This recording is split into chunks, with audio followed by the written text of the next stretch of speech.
はい、こんにちは、やっさんです。こちらの動画では、フレアネットワークスの最新情報について共有の方をしていきたいと思います。海外のですね、公式テレグラムおよびディスコードの方から僕の方でね、重要だと思ったものを抜粋して紹介の方をして、いきますので、ぜひですね、最後までご視聴いただければと思います。はい、では早速ですね、解説の方を始めていきます。15% の分配金を受け取り、ビフロストウォレットに、転送してデリゲートすることは可能でしょうか。その場合、また受け取ったアドレスとどのようにリンクするのでしょうかということで、エアドロップの質問ですね。で、はい、システムはあなたのウォレットにあるラッピングされたFLR のスナップショットを取りますと。つまり WFLR の残高ですね。で、またあなたがデリゲートしたウォレットのアドレスもわかりますということですね。ですので、今後のね、15% 以降の、もしガバナンス提案が通ればの話っていうことで、前提がありますが、15% 以降ね、毎月のエアドロップ 2.5% ですかね。そちらに関しては、その WFLR にラップすることでもらうことができると。ですので、そのラップされた残高を見る必要があるっていうところと、そのデリゲートしたね、ウォレットのアドレスもわかりますので、そちらのウォレットのアドレスに配布されると。ですので、自己ウォレットでデリゲートする方はいいんですが、取引所でエアドロップもらう方ですね、15%。それ以降もらうためには、自己ウォレットの方に移動してデリゲートするか、もしくは、その取引所自体が、ラッピングサービス、WFLR に変換するシステムをね、利用できるかどうかっていうところはね、そちら2つはね、注意しておく必要があるということですね。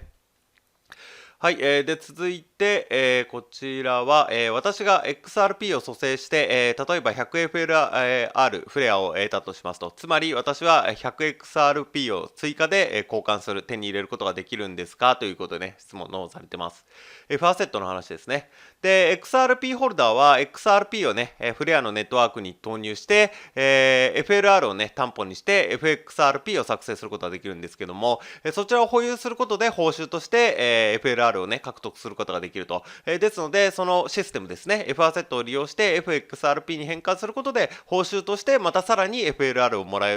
うことができると。それがこの方のおっしゃってる、私が XRP を蘇生して、100フレアを得るということですね。報酬として手に入れると。で、それをね、また XRP に換金できるんですかっていう質問ですね。で、エージェントが、エージェントっていうのは、その、FXRP に交換、する人は私たちユーザーなんですけど、その FXRP を提供してくれる方ですね。交換してくれる方はエージェントと言います。また、召喚ですね。戻す。XRP 戻す作業をしてくれる方と。で、それエージェントが、十分な XRP を保有していると仮定するんであれば、いつでも FXRP を XRP に1対1で交換することが可能ですということで、これ、十分な XRP を保有しているということは重要ですね。しかし、XRP のね、価格が高騰して、その後ね、高騰して、エージェントが利益のために XRP を売却しちゃったと、利益を手に入れたいしね、今価格が上がったんで、もう XRP 全部売っちゃおうということで売っちゃった場合、で、システムには、元の 100XRP を返すのに十分な XRP が存在しない、つまりエージェントが持ってない可能性がありますと。で、この場合、例えば、これはあくまで例ですけど、例えば 12XRP、しか戻ってこないかもしれませんと、本来ね、100と交換できるはずなのに。で、その場合、システムは残りの 88XRP の価値を計算して、同じ価値を FLR トークンで返すようですね。ですので、もしね、エージェントが売っちゃった場合、なかった場合ね、12しか戻ってこなくても 88XRP の価値を計算して FLR トークンで返すということですので、そういったね、内容の方、配信の方をされておりました。で、続いても、同じような内容になりますが、フレアを稼げる可能性、先ほどね、FXRP で手に入れると。で、XRP をね、可能性があるのに XRP を失うリスクを負うとはひどい話だということですね。コミュニティの発言されてますが、先ほどの話だとね、88XRP をね、ちゃんとFLR で手に入れられるんですけども、XRP で手に入れられないっていう話ですかね。で、エージェントが召喚を怠り、XRP の価格が FLR に対して直ちに上昇して FLR が XRP に対して回復する見込みがないっていうね、この非常に特殊な状況であれば多少のリスクがあるということで、めったに起こらないね、ところになるかなという話で話されてますが、エージェントが召喚を怠りということで、先ほどね、12しか返さないということですが、そもそもね、エージェントが召喚を怠った時点で、なんかペナルティが課されるらしいですね。エージェントからなんか手数料が引かれるのか、ちょっと詳しくはね、ちょっと過去動画見ていただきたいんですが、だからなかなかね、そういったことは起こりづらいっていう形と、あとは XRP がガーンって上がってね、FLR がガーンって下がるとか、そういったね、状態と。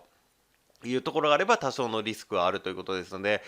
別にね、多少のリスクはあるということは配信されてますが、今のね、先ほどの話だと、こちらのね、話だと、88XRP のね、価値を計算して FLR トークンで返せば別にリスクはないって、またそれもらってもこれね、XRP に変換すればいいだけの話なので、ちょっとだからここで話とちょっと矛盾してるので、またね、詳細の方分かり次第僕の方でね、まとめていきたいと思います。はい、続いて F アセットは、FTS をプロバイダーにデリゲートすることができますが、FLR や SGB のようにネットワークから、直接報酬を得ることではできませんということで、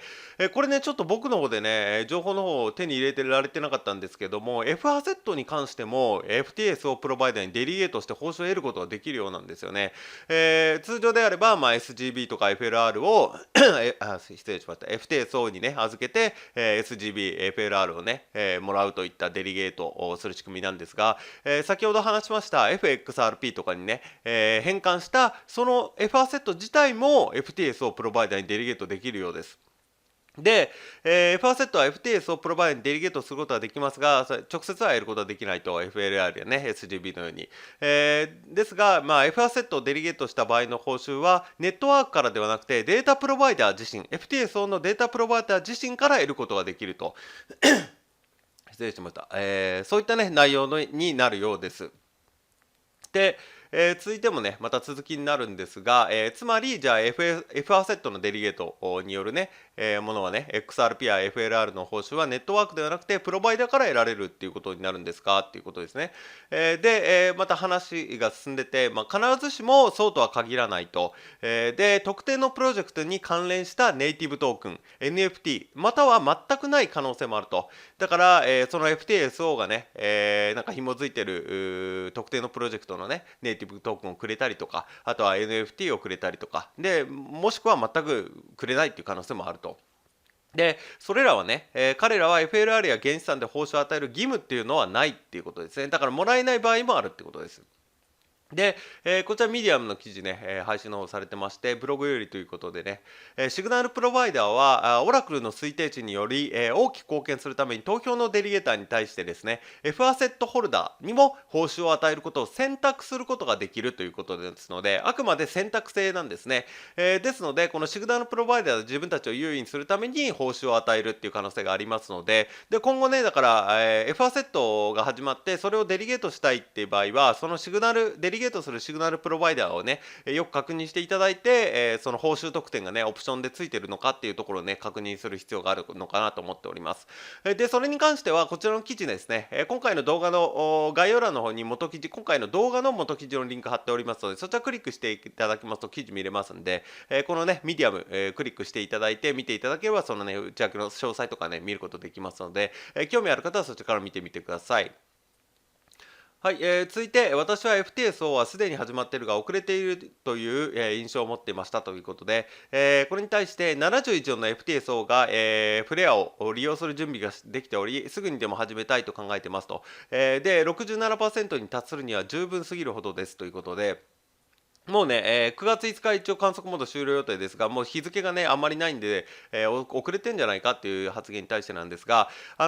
んか指数関数的に始まったらもうドンといくようですね。だから、今のデータ接続ね、とかの何パーセント何パーセントっていう増え方じゃなくて、そのバリデーションの方はもう始まるとバンっていう多分イメージでしょうね。だから、すぐにもう達成するという形になるんですかね。ですので、そんなにね、心配することはないかと思います。すぐにでも始めたいと考えていますということは、これね、報酬がもらえるんですよ、確か、FTSO の方がね、うまくいけば。だからすぐに始めたいという形で準備、しているのかと思います。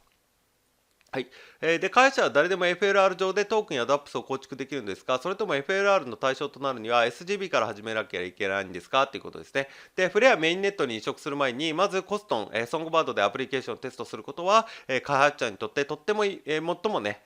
開発者にとって最も意味のあることですが、そのための難しい要件はありませんと。だからテストするのが、ベストなんですけども、そのテストすること自体は別に難しいことではないということですね。だから、FLR ファイナンスとかの DApps はは、ソングバードの方で始めてましたよね。で、パンゴリンデックスももうすぐコストンに行くっていうことですので、まあ、最初は多分通るんでしょうね。コス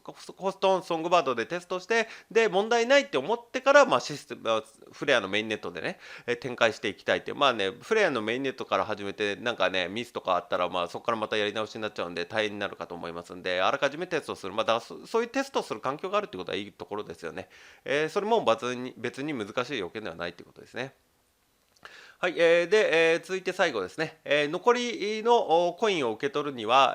元の FLR アドレスであろうと、コインを送る新しいアドレスであろうと、コインを持ちデリゲートしたウォレットですよねということで正しいということで、ここで再確認ですね。XRP のね、スナップショットを迎えた方はイーサアドレスとかでね、受け取ってるんですが、そういうイーサアドレスとか、いろんなね、送ったアドレスとかではなくて、その残りのエアドロップ 2.5% ですね、15% 以降のものは、先ほども冒頭で話しましたが、デリゲートしたウォレットのアドレスを見ているので、そちらのアドレスに配布されると。そのデリゲートしてるウォレットのアドレスが重要ってところですね。そこをよくね、管理して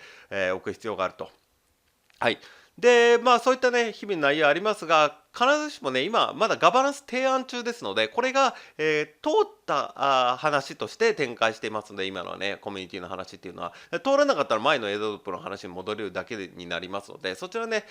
十分ね、注意して、いただくようにしてください。はい、ではね、ここまでが直近の情報になります。でね、フレアメインネット今観測モードをね、展開してますが、今ガバナンス提案注目されてて、で、一応ね、今週中にっていうことだったので、まあ本日かな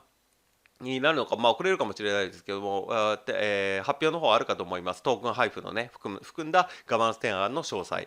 で、それが出たら多分ね、様々な意見が出ると思いますし、またね、新しい情報っていうのもわかると思います。ですので、またね、配信の方がね、かなりね、予想されます。まあ、コミュニティの方ともね。だから僕の方でね、またガンガンまとめて配信の方をしていきたいと思いますので、そちらもね、また合わせて見ていただければと思います。はい、じゃあ今回はね、フレアネットワークスの最新情報になりました。はい、ここからはですね、宣伝になってしまいますが、限定公開安産流ハイブリッド資産運用ということで、今仮想通貨で2万円の元手に10ヶ月で500倍の1000万円突破、現在専門知識経験不要の不労所得スターシステムを開発して、月利 20% 以上で資産爆増中、0から30万円稼ぐ秘密の裏技、爆発的に増やす自動売買システム、500倍に資産を増やすとメソッドですね。こちら僕の公式 LINE の方に登録してくださった方に、漏れなく全て無料でプレゼントしております。動画のね、概要欄、コメント欄にも LINE の登録リンク追加しておりますし、あとはね、元記事の一番下スクロールしていただいて、プレゼントの受け取りですね、クリックしていただけますと、LINE の友達追加の画面に入りますので、そちらからね、登録してくださった方に全てね、漏れなく無料でプレゼントしておりますので、よかったらこの機会にね、お友達追加していただければと思います。あとはね、今回の動画の内容でね、ちょっとわからないところがあったとか、もうちょっと詳しく聞きたいとか、あとはね、仮想通貨全般の質問も受け付けておりますので、何か気になることとかね、聞きたいことございましたら、LINE の方からお問い合わせいただければ、僕の方からですね、すぐ返答の方させていただきますので、よろしかったら、友達追加の方よろしくお願いいたします。はい、では長い間ご視聴いただきありがとうございました。